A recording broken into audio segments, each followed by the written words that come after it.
कल्पना कीजिए, अगर इतिहास के दो सबसे खतरनाक शासकों को एक ही तराजू पर रखा जाए तो कौन भारी पड़ेगा? एक ऐसा आदमी जिसने पूरी दुनिया को युद्ध की आग में झोंक दिया, और दूसरा जिसने अपने ही देश के लाखों लोगों को मौत के मुंह में धकेल दिया। एक था एडोल्फ हिटलर, दूसरा था जोसेफ स्टालिन। लेकिन सवाल है, इन दोनों में ज्यादा खतरनाक कौन था? और इसका जवाब शायद आपकी सोच से कहीं ज्यादा डरावना है।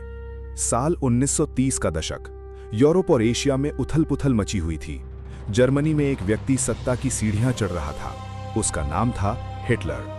वो लोगों से वादा करता था कि वो जर्मनी की खोई हुई ताकत वापस लाएगा। दूसरी तरफ सोवियत संघ में स्टालिन अपनी पकड़ मजबूत कर रहा था। वो खुद को जनता का नेता बताता था, लेकिन उसके शासन के पीछे एक ऐसा अंधेरा छिपा था जिसे दुनिया बहुत देर से समझ पाई। दोनों नेताओं के पास एक चीज समान थी, पूर्ण सत्ता की भूख।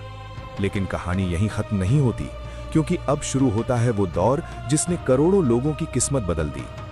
हिटलर का सपना था एक विशाल जर्मन साम्राज्य बनाना। उसने लोगों को यह विश्वास दिलाया कि जर्मनी की समस्याओं के लिए कुछ विशेष समुदाय जिम्मेदार हैं। धीरे धीरे नफरत एक हथियार बन गई, और फिर आया वो फैसला जिसने दुनिया को दूसरे विश्व युद्ध की ओर धकेल दिया। 1939 में जर्मनी ने पोलैंड पर हमला कर दिया। युद्ध शुरू हो चुका था, लेकिन असली भय अभी बाकी था।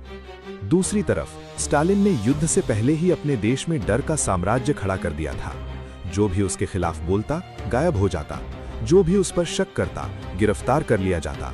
यहां तक कि उसके अपने अधिकारी और सैनिक भी सुरक्षित नहीं थे। हजारों नहीं, लाखों लोग जेलों, श्रम शिविरों और कठोर दमन का शिकार बने।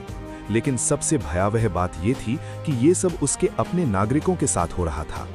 और यहीं से इतिहास एक ऐसे मोड़ पर पहुंचता है जिसकी किसी ने कल्पना नहीं की थी। साल 1941, हिटलर ने एक ऐसी गलती की जिसने युद्ध की दिशा बदल दी। उसने सोवियत संघ पर हमला कर दिया। ऑपरेशन बारबारोसा इतिहास के सबसे बड़े सैन्य अभियानों में से एक। अब आमने सामने थे हिटलर और स्टालिन, दो तानाशाह, दो विचारधाराएं, और करोड़ों लोगों की जिंदगी दांव पर लगी हुई थी। लेकिन युद्ध के मैदान में केवल सैनिक नहीं मर रहे थे, पूरा यूरोप खून से लाल हो रहा था। हिटलर के शासन में हुआ होलोकॉस्ट, मानव इतिहास के सबसे भयावह नरसंहारों में से एक। लगभग 6 लाख यहूदियों की हत्या। इसके अलावा लाखों अन्य निर्दोष लोग भी इस क्रूरता का शिकार बने। ये केवल युद्ध नहीं था, ये संगठित विनाश था। एक ऐसी मशीन जिसका उद्देश्य इंसानों को मिटाना था। लेकिन क्या इससे स्टालिन कम खतरनाक हो जाता है? शायद नहीं। इतिहासकारों के अनुसार स्टालिन के शासनकाल में अकाल, राजनीतिक दमन, जेल शिविरों और शुद्धिकरण अभियानों के कारण करोड़ों लोगों की मृत्यु हुई। कुछ अनुमान 1 करोड़ से भी अधिक मौतों की बात करते हैं। हालांकि सटीक संख्या आज भी बहस का विषय है। यही वो बिंदु है जहां तुलना और भी जटिल हो जाती है। हिटलर ने अपने दुश्मनों को निशाना बनाया, स्टालिन ने कई बार अपने ही लोगों को। एक ने नफरत को हथियार बनाया, दूसरे ने भय को।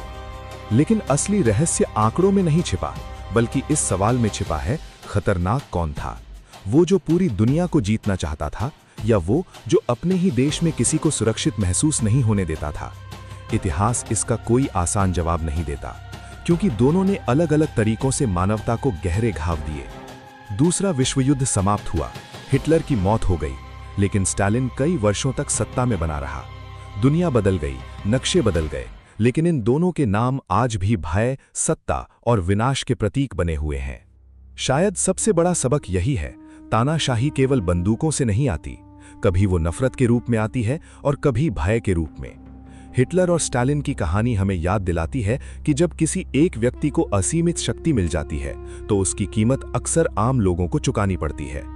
लेकिन अब सवाल आपसे है, अगर इतिहास आपको चुनने को कहे, नफरत से चलने वाला शासक या भय से राज करने वाला शासक, तो आपको कौन ज्यादा खतरनाक लगेगा? कमेंट में अपनी राय जरूर बताइए, क्योंकि इतिहास भले बीत गया हो, लेकिन उसके सबक आज भी जिंदा हैं।